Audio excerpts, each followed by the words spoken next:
ഈശോ മിശിഹായ്ക്ക് സ്തുതിയായിരിക്കട്ടെ. ഞാൻ നല്ല ഇടയനാണ്. നല്ല ഇടയൻ തന്റെ ആടുകൾക്ക് വേണ്ടി ജീവൻ അർപ്പിക്കുന്നു.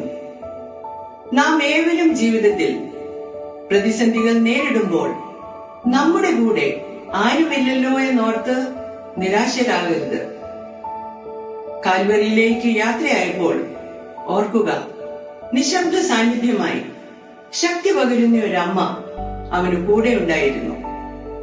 ഈ നോയമ്പ് കാലത്ത് അനുതപിക്കുവാനും വിശുദ്ധിയിലേക്ക് മടങ്ങി വരാനും നമ്മളെ അനുഗ്രഹിക്കാനായി ദൈവം തന്റെ കരങ്ങളെ ഉയർത്തും.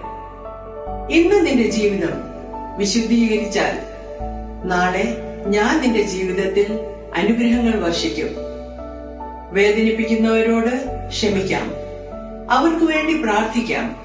നമ്മുടെ പ്രാർത്ഥന നമ്മുടെ ശത്രുവിനെ മാനസാന്തരത്തിലേക്ക് നയിക്കാൻ ഇടയാകട്ടെ. ആമേൻ.